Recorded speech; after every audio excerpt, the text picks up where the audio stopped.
Racist judge tries to jail Black CEO, not knowing he's the FBI director on her case. Hello everyone. Before we begin today's video, I need your help. We've noticed that the channel is losing traction, and subscribing is one of the best ways you can help us. It's quick, free, and allows us to continue bringing you great content. Your support means everything. Let's keep this channel growing collectively. Where are you watching from? Drop your city or country in the comments below. Thank you very much. Now, let's get back to the story. Judge Thompson, shouting, "Mr. Reed, people like you think you're above the law." The gavel slammed like thunder against polished oak. The courtroom froze, only her voice kept echoing, cutting through the marble walls. Every camera, every eye, turned to the man standing before her. A tall black man in a tailored navy suit, hands steady, expression unreadable. No lawyer beside him. No fear either, just silence, a kind that carried authority all its own. She pointed the gavel like a weapon. "You will speak when spoken to." He didn't move.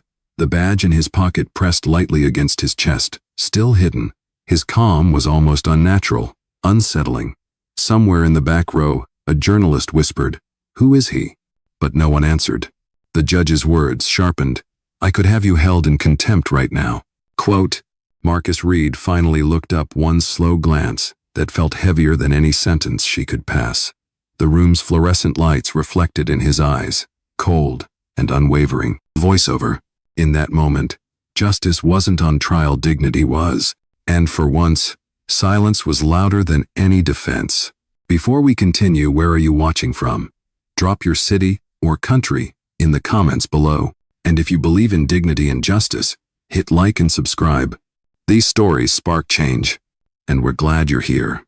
Now, back to Marcus Reed. The bailiff took a cautious step forward. The cuffs clinked, unnecessary but symbolic, the system flexing its habit. Marcus's voice, calm but firm, broke the tension. "Before you do that, Your Honor, you might want to check who signed your warrant." Judge Thompson blinked, thrown off balance. "Excuse me?" The voiceover slowed, like the camera zooming closer on his steady hands. He'd been here before. The wrong assumption, the raised voice, the invisible line he wasn't meant to cross. He reached inside his jacket. The gavel hung midair. Even the stenographer stopped typing. Out came a leather wallet, simple, black, official. He opened it with one practiced motion. FBI Director Marcus Reed. The emblem caught the light, gleaming gold beneath courtroom silence. The judge's jaw stiffened. The bailiff froze mid-step. In the gallery, someone gasped, soft, but sharp enough to pierce the air. Marcus met her eyes again, steady. "You wanted the truth," he said quietly. "Now you'll have to testify to it." The courtroom didn't breathe. Voiceover. She thought she was sentencing a man. She didn't realize she'd just summoned her own investigation. Cut to black. Title card. Racist judge tries to jail Black CEO, not knowing he's the FBI director on her case. The courtroom emptied slowly, still buzzing from what they'd just seen.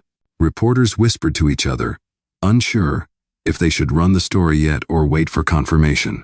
The name Marcus Reed was already trending on every journalist's screen, but he wasn't there for attention. He never was. Long before the headlines, before the title director, Marcus had learned one simple rule. When they underestimate you, don't correct them, let them. That's when people reveal who they really are. Voiceover. He didn't walk into that courtroom to prove his power. He walked in to measure theirs. Hours earlier, that same morning, he'd parked his own car 2 blocks away from the courthouse. No motorcade, no badge on display. Just a charcoal gray sedan, the kind nobody remembers. The city air was thick with sirens, and the smell of rain-soaked asphalt.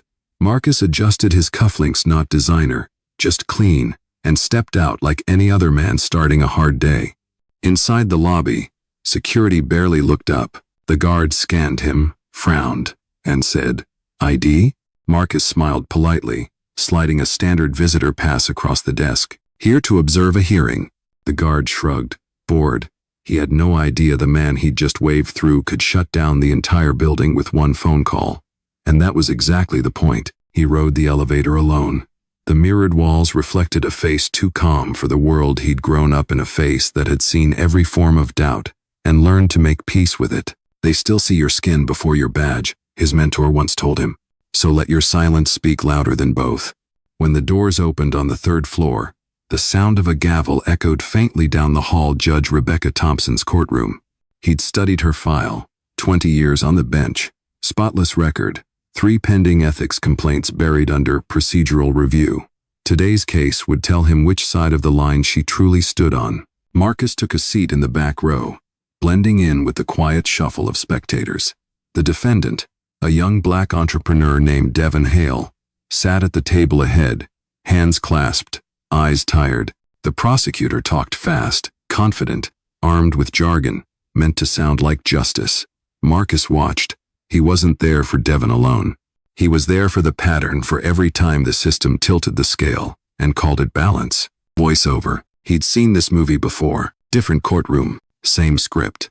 A woman behind him whispered, "That's the guy they say runs some security firm." Another replied, "Then why's he sitting back here?" Marcus didn't turn around. He never does. The best way to study arrogance is from silence. Judge Thompson entered, sharp robe, sharper tone. "Let's make this quick," she said. The bailiff called for order. Devin Hale stood, respectful, hopeful. Marcus could already see how this would go. When the prosecutor mentioned patterns of financial misconduct, the judge's eyebrow lifted, the kind of lift that said the verdict was already forming. And when Devin tried to explain, she interrupted. "We've heard enough, Mr. Hale. You people always have explanations." Marcus's jaw tightened slightly, not in anger. In recognition. The same line, the same tone. He pulled out a small notebook, the one without any insignia, and wrote 3 words. "BS confirmed. Proceed." Quote. He slipped it back into his pocket, as if noting a grocery list. The world saw a quiet man scribbling nothing. Only he knew he'd just signed the first step of a federal review. Voiceover. He didn't need to raise his badge to make things move. He just needed the truth to repeat itself loud enough for everyone to hear. Moments later, Judge Thompson looked straight at Marcus. "Sir, in the back, this is a closed proceeding. Identify yourself or step outside." Marcus stood slowly. "Happy to, Your Honor." The room shifted. Cameras tilted. The guard at the door tensed. And that's when the moment from part 1 began. The gavel, the accusation, the silence that followed. Because before the reveal, before the shock, before the badge, there was this. A black CEO walking quietly into a courtroom to test if justice still remembered what it looked like. Voiceover, soft fade. He wasn't here to defend himself. He was here to hold the system accountable, one silence at a time. The next morning, the courthouse looked different. Same marble floors, same flag in the corner, but the air carried weight, the kind that follows a storm no one's ready to admit happened. Judge Thompson returned to her bench with a smile too tight to be genuine. Cameras were gone now, but the memory of yesterday's scene still lingered in every whisper. Her staff tried to act normal, but normal had left the building the moment Marcus Reed opened that badge. He was back, same seat, back row, calm as ever, no entourage, no announcement, just presence. And that alone unsettled her more than any headline could. Voiceover. Power doesn't always shout. Sometimes it just shows up again quietly and everyone adjusts. Across the aisle, Prosecutor Lyman leaned toward her, voice low. "Should I have security ask him to leave?"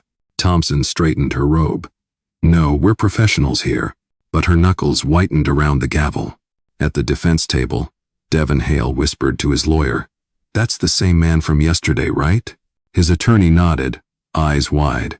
"Yeah, and trust me, if he's still here, something's about to change." The hearing began. Motions, exhibits, jargon meant to blur the truth. Lyman paced like a showman, clicking through slides that made Devin look like a criminal mastermind. Marcus watched the performance unfold, jotting occasional notes on a small notepad. Every word, every pause, every subtle tone of bias logged. Then came the moment. Lyman smirked, turning to the gallery. "Mr. Hale's financial patterns show clear deception, Your Honor. He founded a company barely 2 years ago and now claims 7-figure revenue. Statistically implausible." Quote. Devin's lawyer rose. The company secured federal grants, legitimate contracts.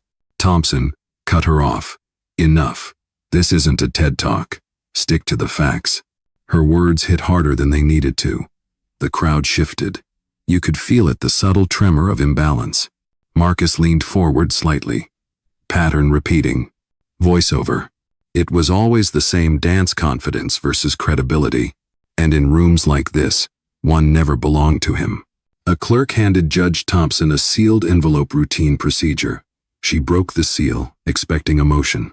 But her eyes flickered as she read. Her smile faded. She glanced toward the gallery, then quickly composed herself. The letter bore the header, Federal Bureau of Investigation, Internal Audit Division. Her fingers trembled. Only one man in that room could have authorized it. She cleared her throat. We'll take a brief recess. The bailiff called order. The crowd murmured. Devon turned to his lawyer, whispering, What just happened? Marcus didn't answer. He stood, buttoned his jacket, and walked toward the hallway. His assistant, Agent Lewis, met him halfway, young, precise, carrying a tablet. Preliminary scan confirmed, Lewis said quietly. Her financial disclosures show 3 undisclosed accounts. Offshore. Marcus nodded. Keep it sealed until she pushes again. Understood. Voiceover. He wasn't here to embarrass her. He was here to let the system expose itself. Inside the chamber, Thompson paced behind the bench. Her clerk whispered, Judge, should I call DC? No, she snapped. Then softer, not yet. When she returned, her tone was different, careful now, but laced with strain. Mr. Lyman, proceed. But Lyman wasn't ready for what came next. Marcus returned to his seat silent, watching. His mere presence pressed on the room like gravity. Lyman's words faltered. He cleared his throat, flipping through notes that suddenly felt inadequate. He looked at Marcus, then at Thompson, unsure who actually held the power anymore. Voiceover. They wanted him silent. They forgot silence can still pull the trigger. Thompson raised her gavel again, but this time, her hand hesitated. She knew every move was being documented, maybe not by the press, but by something far more permanent. The prosecutor's voice cracked mid-sentence. The defense attorney finally stood taller, emboldened by the invisible shift. For the first time, Devon Hale's case didn't feel like a funeral. It felt like a fight he might win. The gavel struck. Court adjourned until tomorrow. But as she said it, her voice quivered just enough for Marcus to hear the truth behind it, fear. He gathered his notes, nodded once to Devon, and turned to leave. No words exchanged, no badge displayed. Only that same quiet authority that left everyone guessing how much he already knew. Voiceover. Justice doesn't always arrive in sirens. Sometimes, it takes a seat in the back and waits for the mask to slip. The next day began with rain, thin, relentless, tapping the courthouse windows like a metronome of unease. The staff moved quietly, their usual chatter replaced by whispers and side glances. Something in the air had shifted, and everyone felt it. Judge Thompson entered the courtroom later than usual. Her posture was perfect, her robe immaculate, but her eyes betrayed a sleepless night. She avoided looking at the back row, because Marcus Reed was there again. Same seat, same calm, same silence that now spoke louder than any argument. Voiceover. When truth walks in 3 times, it stops being coincidence, it becomes a mirror. At the front, the court clerk, a young Latina named Sofia Alvarez, typed notes with nervous precision. She'd seen things in this room others ignored, documents replaced mid-hearing, whispered instructions that didn't belong in transcripts. For months, she'd stayed silent. Survival, not cowardice. But silence had started to feel heavier lately, especially since that man arrived. The one who didn't shout, didn't plead, just watched. The bailiff called the session to order. Devon Hale sat straighter today, his lawyer whispering, "We might have a shot." Thompson adjusted her glasses. "Let's resume from where we left off." Prosecutor Lyman rose, carrying the confidence of someone who still thought this was his show. "Your Honor, before we proceed, I'd like to enter new evidence." Marcus tilted his head slightly, eyes flicking toward Sophia's desk. The sound of typing slowed, then stopped. She frowned. The new evidence folder Lyman had just mentioned wasn't in the official system. She checked again. Nothing. Voiceover. Sometimes the first spark of courage doesn't come from defiance. It comes from curiosity, the quiet kind that refuses to look away. Sophia hesitated, her finger hovering over the keyboard. Then, almost without thinking, she raised her hand. "Excuse me, Your Honor." Thompson's eyes narrowed. "Yes, Miss Alvarez?" "There's no record of that evidence in our digital log. The file name he just cited doesn't exist." A low murmur rolled through the room. Lyman froze. "That can't be right," he stammered. "It was submitted last night." Marcus leaned back, expression unreadable, but his voice carried enough to reach her. "Maybe double-check the timestamp." Sophia's hands trembled as she typed. The file appeared for a second, then vanished, deleted remotely. She swallowed hard. It was there. Someone just removed it. Gasps echoed through the gallery. The judge's gavel cracked like thunder. "Order." But the room had already shifted. The same clerk who'd typed in silence for years had just disrupted a system built on it. Marcus stood slowly, one deliberate motion. "Your Honor, perhaps your IT department should check for an internal access code, one tied to your personal credentials." Thompson's face drained of color. "That's absurd." Marcus didn't blink. So was deleting evidence mid-hearing. The crowd stirred again. The bailiff looked lost, unsure who he was supposed to protect anymore. Voiceover. Truth doesn't need an army. Sometimes it only needs one person brave enough to say, "Wait." Sophia's breathing quickened. "I can pull the access log," she whispered, half to herself, half to the room. Her fingers flew across the keyboard. Then click. The screen filled with code, and a single name appeared under "deleted by" Judge Rebecca Thompson. Lyman stumbled backward, muttering, "This isn't possible." Thompson slammed her gavel again. But the sound had lost authority. "That's a system error. Remove that from the record." Marcus took a step forward, calm, unyielding. "No, ma'am. That's the record." The gallery erupted. Phones came up. Whispers turned to open outrage. Devon Hale's lawyer gripped the table, stunned.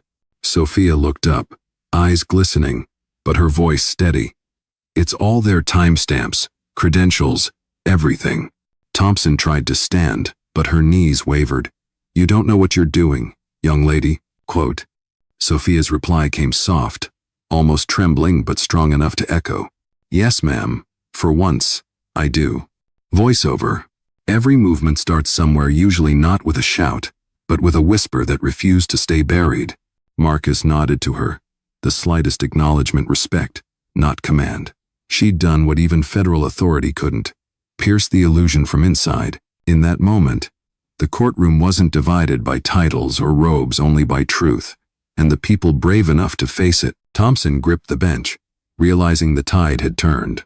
She'd spent years controlling the narrative, but now her own clerk had written a different ending. The bailiff's radio crackled faintly. Upstairs, agents were already moving. Marcus looked at Sophia once more, calm as ever. "Good work.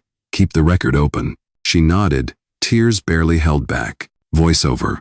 For the first time, justice didn't come from the gavel. It came from the keyboard.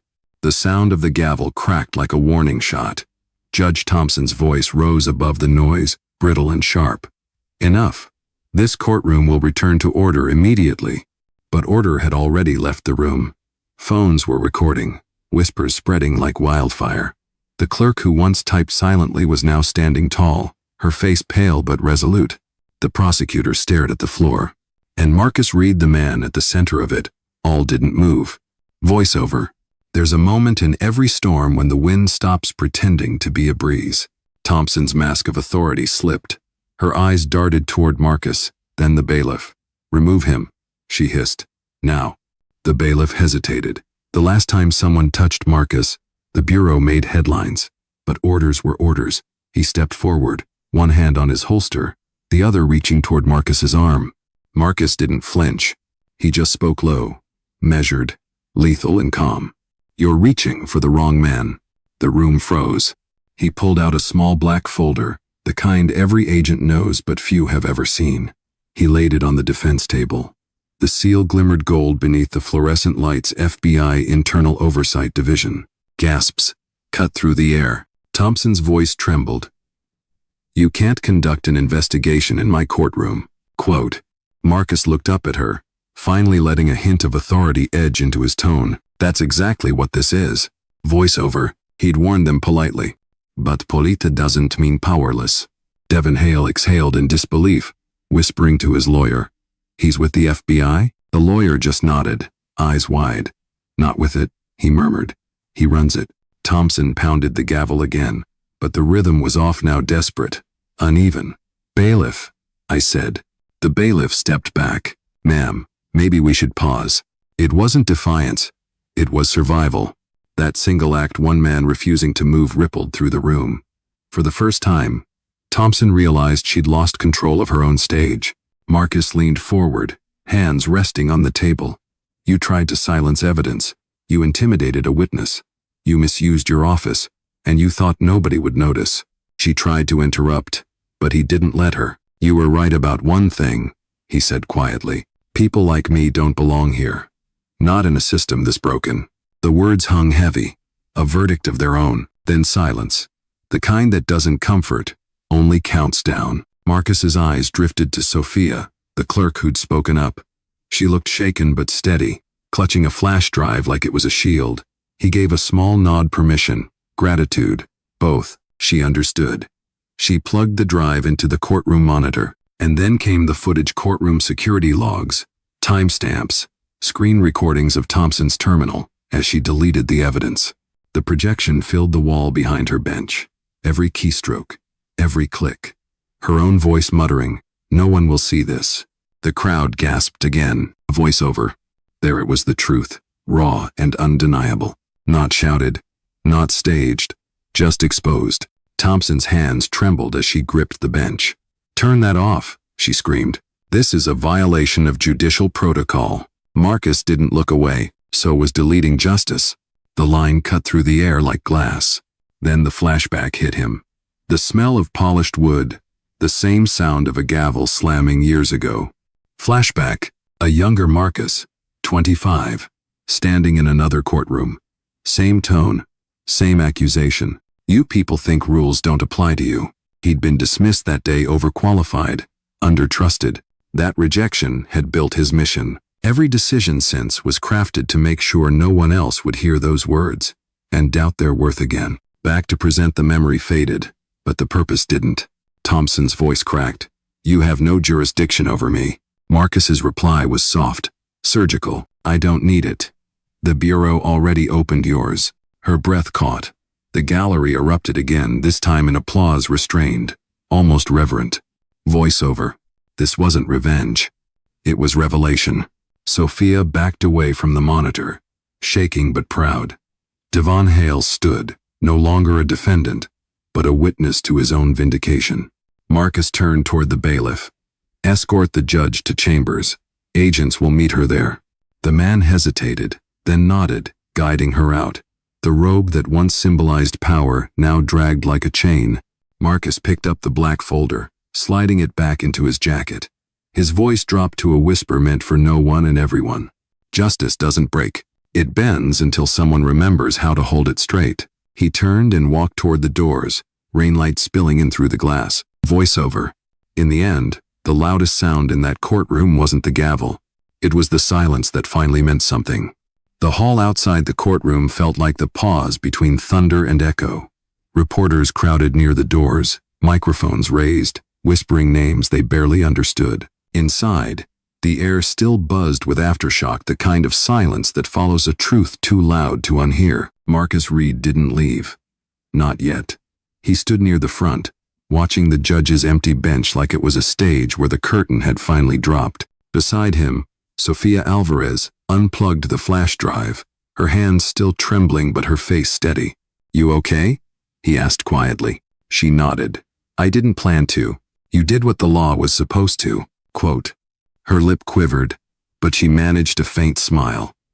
For the first time in her career, she felt like the courtroom had finally served its purpose. Voiceover. When the system forgets its oath, redemption doesn't come from apology. It comes from exposure. The heavy wooden doors creaked open again. 2 agents stepped inside plain suits, no words needed. They moved with calm precision toward the bench. Marcus gave a subtle nod. They knew what to do. Upstairs, Judge Thompson sat in her chambers, hands gripping the edge of her desk, staring at the blank wall where her degrees once meant something. When the knock came, her heart skipped. "Come in." Agent Lewis entered, expression unreadable. "Ma'am, you're requested to remain here until further notice." "Requested?" she scoffed. "By who?" Marcus appeared in the doorway, calm as ever. "By me." Her breath caught. "You think you can walk into my office and—" "I'm not walking in," he said. "I'm walking through." He stepped forward, placing a folder on her desk. Inside, copies of her deleted files, wire transfers, internal messages she thought were buried. Her own signature stared back at her like a mirror she couldn't escape. "You built your reputation on fairness," Marcus said softly. "But fairness isn't about balance. It's about truth. And the truth says you failed your oath." She swallowed hard. "You don't understand how this system works." "Oh, I do," he replied. "I just stopped believing it should stay broken." Her shoulders dropped. For the first time, she looked less like a judge and more like a person caught in her own web. Voiceover. He didn't shout. He didn't threaten. He simply put the truth in front of her and waited for gravity to do the rest. Back downstairs, word spread like electricity. Devin Hale stood among the gallery, reporters flashing cameras in disbelief. The same man once branded suspect was now being congratulated. His lawyer wiped a tear she tried to hide behind professionalism. Sophia rechecked the record, typing fast. Every action was now officially logged under Marcus Reed's oversight. For the first time, justice served wasn't a slogan, it was evidence. The doors opened again. 2 marshals escorted Judge Thompson down the aisle. The same robe that once commanded respect now looked like a costume stripped of meaning. The crowd fell silent. Phones rose again, not to gossip, but to witness. Marcus didn't gloat. He simply stepped aside, letting her pass. The bailiff lowered his head. Sophia's hand stilled on the keyboard. Devin whispered, "It's over." Marcus corrected him softly. "No, it's beginning." Voiceover. He hadn't come to end a case. He'd come to start an era where integrity didn't need an introduction. The judge passed by him, her voice breaking. "You planned this." Marcus's gasometer steady, unflinching. "No, you did." The line hit harder than any verdict. The cameras caught it the moment power shifted for good. Outside, thunder rolled through the city. Rain pounded the courthouse steps as the crowd poured out. Journalists shouted questions. "Director Reed, will charges be filed? Is this a full investigation?" He paused only once, umbrella untouched, suit soaked by the storm. "Justice doesn't wait for permission," he said. "It just needed proof." Then he kept walking. Voiceover. He could have driven away, disappeared into headlines and history. But men like him don't chase closure. They build it. Inside, Sophia looked around the courtroom, the papers, the empty bench, the echo of everything that had just happened. She whispered to herself, maybe it's finally changing. Marcus's reflection appeared briefly in the glass door before vanishing into the rain. Voiceover. Sucht. Resolet. He didn't raise his voice. He raised the system. The screen fades to black, the hum of the storm fading with it. The courthouse smelled of rain and fear. Reporters still waited outside, their voices echoing through the marble corridors. But inside, the sound was softer, the shuffle of shoes, the quiet click of a recording device, the low murmur of a city realizing what had just happened. Marcus Reed walked back into the main chamber, his steps slow, deliberate. The cameras were gone. The spectacle was over. Now came the truth. Sophia was there, reviewing transcripts for the Bureau's official record. Devin Hale sat at the table, still trying to understand how he'd gone from accused to absolved overnight. "Mr. Reed?" Sophia asked, voice unsure. "Will they actually remove her from the bench?" Marcus stopped beside her, his eyes on the empty chair where Judge Thompson had once sat. She removed herself the moment she thought her robe made her untouchable. Voiceover. Power doesn't corrupt instantly. It decays quietly until truth finally turns the lights on. He walked to the front, placing a small recorder on the bench. Everything said today goes on record, unedited, uncut. From the side door, Agent Lewis entered, followed by 2 officials from the Federal Judicial Review Board. The room felt smaller suddenly, heavier. The officials nodded to Marcus. He nodded back. "Proceed," he said. The first official pressed play. Judge Thompson's own voice filled the room. Her commands to delete files, her private remarks about people like him, and the faint clink of a glass as she laughed in her chambers. Devon's lawyer covered her mouth. Sophia looked down, shaking her head. The sound of that arrogance, once hidden behind decorum, now echoed through every inch of the space she'd once ruled. When the recording ended, silence lingered long, thick, final. Marcus turned toward the room, his voice even, almost gentle. "You tried to jail a man for standing where he belonged. But the truth doesn't take orders. It issues them." The officials began reading from their statement, an immediate suspension, pending federal indictment. The words felt procedural, but the energy in the room was something deeper, balance returning. Voiceover. This wasn't vengeance. It was the sound of the system correcting its own heartbeat. Judge Thompson entered, escorted by marshals, without her robe now. Just a woman in a suit that suddenly looked too heavy. Her face was pale, but her chin stayed high. She scanned the room, eyes landing on Marcus. "Director Reed," she said, forcing composure, "you've humiliated me in front of the nation." He looked at her calmly. "No, ma'am. You did that the moment you forgot the law was watching too." The marshal read her rights. Cameras flashed again from the doorway. She glared at Marcus, voice trembling with a mixture of defiance and disbelief. "You planned this. You waited for me to fall." He took a breath, not angered, not gloating, just factual. "I didn't wait for you to fall. I waited for you to show me why you would." The room exhaled, as if justice itself had been holding its breath. Voiceover. Some truths don't explode.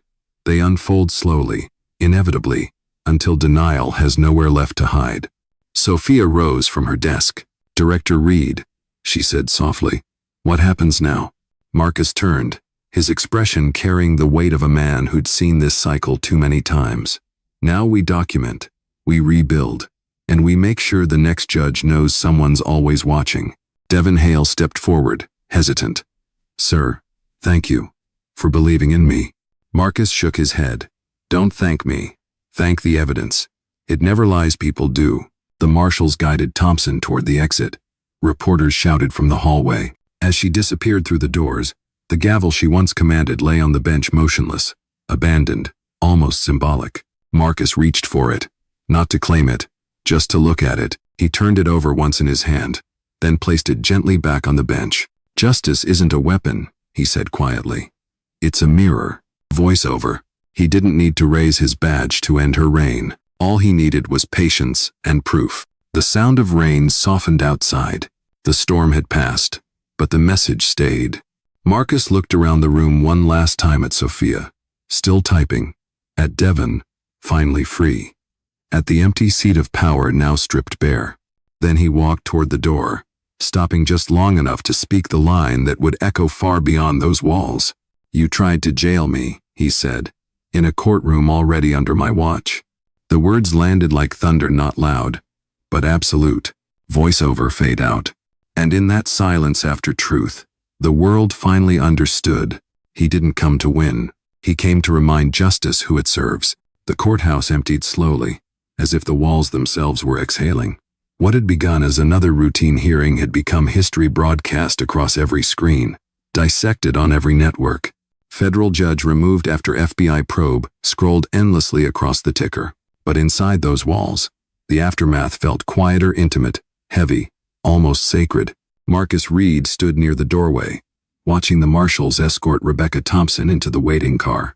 No cuffs, no shouting, just gravity doing its job. The sky had cleared, but puddles glistened under the sunlight, mirroring the flashing red and blue lights that painted the courthouse steps. Voiceover. Sometimes collapse doesn't look like chaos. It looks like calm when every lie finally stops moving. Sophia Alvarez stepped beside him, clutching a printed copy of the court record. "It's done," she said softly. The bureau confirmed every timestamp. Marcus nodded. "Good. Seal the file. Don't edit anything, not even her words." "Her?" Sophia frowned. "You mean?" "I mean the system," Marcus said. "It learns faster when it has to listen to its own mistakes." Down the steps, Devon Hale faced a sea of reporters. Cameras surrounded him, but for once, No one interrupted him mid-sentence. He spoke quietly, his voice cracking with disbelief. I came here to defend myself, and ended up watching justice defend me. Applause broke out, not loud, but sincere, the kind that sounds like healing. Inside, Judge Thompson's bench sat empty. Her gavel still rested where Marcus had left it. The sunlight caught its edge, turning it into something softer, less threatening, almost symbolic. Sophia walked over and traced a finger across the wood. You think people will remember this? Marcus looked at her. They'll remember how it felt. That's what changes things, not the verdict, the feeling. Voiceover. Justice doesn't disappear when the guilty leave the room. It lingers, like air after thunder. Agent Lewis approached, tablet in hand. Director, Internal Affairs, wants your debrief by 5. Marcus gave a faint smirk. Tell them I'll send it when it's quiet enough to be heard. Come say. Lewis nodded, then added in a low voice. Sir, public sentiment's on your side. The Bureau's trending again, but this time, for the right reasons. Then let's make sure it stays that way, Marcus replied. No victory tours, no interviews, just reform. The agent left. Sophia lingered, watching Marcus with curiosity. Why you? You could have sent anyone to handle this case. Marcus's eyes drifted toward the empty bench again. Because I've stood where she stood, believing power meant control. Until someone reminded me it means accountability. A beat of silence. Sophia nodded slowly, understanding. Voiceover. Even the righteous need reminders. Power isn't proof, it's permission to do better. Outside, the crowd began to thin. Reporters packed up, the rainwater drying on the pavement. Devon approached Marcus, extending his hand. I don't know how to thank you. Marcus shook his head. Don't. Just keep building what they tried to take from you. That's how you win. Devon smiled, a little unsure but lighter now. You really believe they'll change?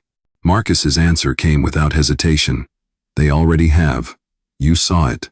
Sophia stepped forward, her voice soft. One voice can really shift a whole courtroom? Marcus looked at her, eyes steady. One voice? No, but the truth behind it can. The last of the marshals closed the doors behind them. The echo of metal against marble rang out like punctuation, the end of one story, the start of another. Voiceover. Collapse isn't destruction.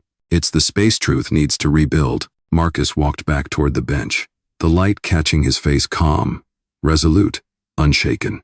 He reached for the gavel again, weighed it in his hand, then turned to Sophia. You ever wonder why judges strike this thing 3 times? She shook her head, the first to call attention, the second to restore order. He paused, tapping it gently once against the table. And the third, to close a chapter. He set the gavel down for the final time. Sophia smiled faintly. What comes after the chapter? Marcus looked at her, the ghost of a smile crossing his face. A better book. Voiceover. Slow. Cinematic. He didn't raise his badge. He raised the standard, and in doing so, reminded the world that silence, when used right, can sound a lot like justice. The camera pulled back, the empty courtroom glowing in late afternoon light. Papers still scattered, screens still on, the flag still unmoving. The system hadn't fallen apart. It had simply shed its disguise. Evening settled over Washington, like an exhale, the kind that follows truth after it's finally spoken. The courthouse stood silent now, its marble steps washed clean by the day's rain. Streetlights flickered against the wet pavement. Inside, only one light remained on in the judge's chamber that no longer belonged to her. Marcus Reed stood there alone. No cameras, no agents. Just the quiet hum of the city through the glass. He looked out across the skyline, a city built on power, still learning what to do with it. On the desk lay the folder marked, Case Closed. He didn't touch it. He just stared at the reflection of the seal stamped in gold. The emblem wasn't a trophy. It was a reminder. Voiceover. Justice isn't perfect. It's persistent. It waits for those who refuse to give up on it. He took a deep breath, the kind that carries years of weight and purpose. On the wall hung a photograph of him shaking hands with his predecessor, a man who'd once told him, "Don't chase applause, chase accountability." Now he understood. He turned off the desk lamp, leaving only the light from the window. Down below, Sophia exited the courthouse, a stack of sealed records in her arms. Devon Hale held the door open for her 2 people who, Hours ago had been strangers divided by fear and hierarchy. Now, they were witnesses to what justice looked like when it finally stood upright. Voiceover. Every story starts with a silence and ends when that silence finds its purpose. Marcus picked up his coat and headed for the door. Before leaving, he glanced back once more at the bench, the empty gavel, the echo of everything that had changed. They thought justice needed a voice, he murmured. Turns out, it just needed someone to listen. Outside, the night air was cool. Reporters were gone. The crowd dispersed. Only the flag above the courthouse remained still, dignified, illuminated by a single beam of light. Marcus paused at the bottom step, the same place where judgment once felt one-sided. He straightened his tie, not out of pride, but composure. Voiceover. He didn't come to punish. He came to remind. He didn't win the case. He restored the court. He walked into the dark street, fading into the hum of traffic and distant thunder not as a hero, but as proof that quiet power still works. The screen faded to black. The music slowed. Final line, voiceover, resolute. He didn't raise his voice. He raised the system.